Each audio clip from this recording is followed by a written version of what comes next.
everyone in Charity Chat World, and welcome to our new episode. I'm James Saunders. I'm a partner at Kingston Smith.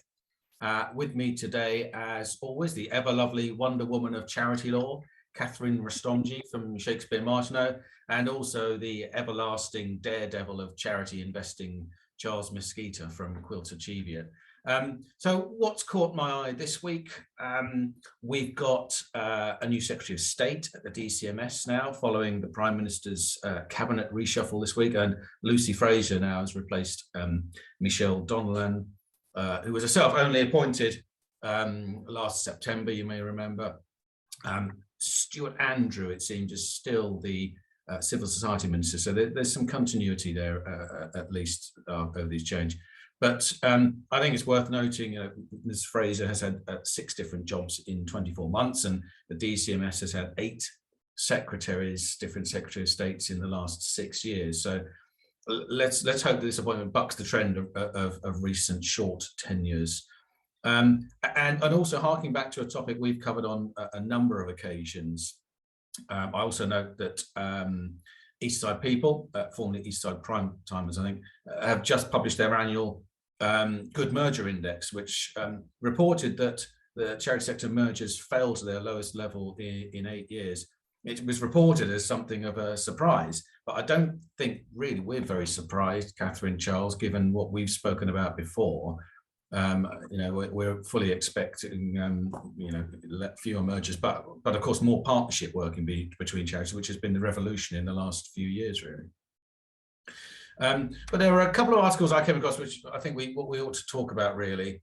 One of them was an article by Russell Hargrave at Third Sector, a really good, interesting article around the difficulties that small charities have in some sectors with sourcing funding from multiple organisations. His article highlighted the case of Emma Pears, who's the chief executive of a children's charity in Yorkshire called Selfa. So Selfa has to apply to 35 different funders for its £350,000 annual income each year. And the majority of those funders want a report from the charity showing how the money's been spent, meaning that there's obviously 35 different reports to be written. And the plea really from Ms. Pears was that surely there must be a better way and a less time-consuming way of funding for small charities. So that was the first topic, really. Catherine, can I come to you first and sort of, do you understand that? Do you recognise that sort of the problem for those small organisations? I do recognise the problem, but it's interesting, I think, in the opening comment, James, around we think there should be more partnership working and collaboration. And so then you start to wonder perhaps whether in an ideal world, those applying for funding would wish that the funders partnered and collaborated and had a one process that would then divide out and there'd be one report that would go to all of them. And of course, you could see the beauty of that, but all I can see is the difficulty of doing that when each funder has their own conditions, their own requirements that they need to review and assess and are responsible for. So it's difficult, I think, for each funder then to demonstrate their own due diligence and their own onward impact of what effect their funding is having. I think it was interesting in that article as well, it talked about if it was unrestricted funding, that funders don't ask for evidence of what it's been used for, which I just found contrary to logic for me. I think even if it was unrestricted funding, I'd still want to know what it was spent on. I would want to know what the impact was from the funding that had been provided, rather than only linking that to restricted funding. So whilst I have absolute sympathy that it's a huge task for a small organisation to have to apply to that many funders, I haven't got a magic solution, I think, of how that could be rectified overnight. Yeah, I think you need to be a little. I mean, you're right about unrestricted funding, and therefore not. I don't think that's what they were inferring. I think the unrestricted funding was giving much greater flexibility to the charity to what they could spend the money on, and not get embroiled into this whole thing about core costs and everything else. Because, you know, if you engage a private company, you don't ask them what their core costs are and how they break down the costs and everything else. For some reason, the charity sector, we feel that's right. Doesn't make any sense to me at all. It's very interesting. This is really timely because at Glasspool, we've just been through a very big strategic review And we've been looking at this. So we've had a fascinating journey that we moved to online applications about 10 years ago, and we've got ourselves into a real problem where we're getting so many, we're so efficient that we can only open our online application each Monday for about 5 minutes, and then we're inundated and we have to close it down again. And of course, what's happening is the people who are applying, so the caseworkers and everything else, they are wasting their time. And we've come to the conclusion that actually the magic happens with the caseworkers. So therefore, how can we make their life easier? And so we're moving very much so from this thing about why are we asking them to complete all this information? Why not actually just say to them, here is a lump of money, you get on and spend it. Here are some criteria around it. But actually, how much of that should we be stipulating? Because they have a much better understanding of the beneficiaries that we're needing because they've got direct contact with them. And then ask them to report back to us at the end of the year about how they've spent that money. And so therefore cutting out and simplifying it and actually looking at doing funding for 3 to 5 years so that they know this money is coming in as long as they're serving our beneficiaries. And it is very much so that thing about increasing efficiency and reducing the cost of it, which goes back to your point about going to 35 funders each year with a begging bowl and everything else. And I think we need to completely change our mindset. I also think, and Catherine, you might hate me for saying this, is that the increase of regulation, which in certain respects is really good news, but in other respects has been a bit of a baseball bat to I suppose, hit trustees with, is that we feel we've got to do all this due diligence. Where if you take a step back and you say, well, hold a second here, what are we achieving by all of this due diligence? And it's not proportionate. And I think that is the problem. You know, I look at the National Lottery and how much they put out funding and then how much they spend with a big accountancy firm to go and prove what they've spent the money on. And you think, well, actually, that £1.5 million you spent on that, why didn't you actually just give it to the charity sector? Because what have you actually achieved with doing it? I mean, I'm generalizing and I'm probably being a little unfair, but, you know, I just do think that we've got to ourselves to a stage, and government is even worse because they've gone to procurement rather than actually giving out grants and just made it even more complicated. So we're making jobs for jobs for jobs, and actually the people we're trying to help serve and everything else are losing as a result of it. Okay. The other thing that has been released reasonably recently is the Law Family Commission on Civil Society's new report, which is called Unleashing the Full Potential of the UK's Civil Society. Which I know, Charles, you've been studying religiously for some time. I mean, it covers some of the, it covers a couple of the bits that we've talked about, and it covers, you know, funding sources and how potentially to make it easier. One of the other areas that caught my eye in there again was partnerships with corporate organisations in particular, the question of charities, you know, linking in more closely with partnership with corporates.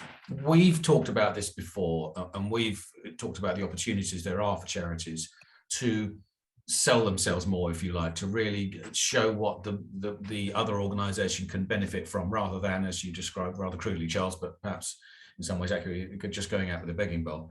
Showing the value in partnering with us as a charity is a real key selling point. Should we? Now, at the same time, there was another article that came out about, you know, it used the phrase in a negative way, I think, charities cuddling up to corporates. You know, should we not be getting away from this idea that, you know, any links to business is a bad thing for charities, and there really are opportunities that should be grasped, rather than worrying about how the sector looks if it takes too much money from business. Catherine, I'm going to come back to you first again.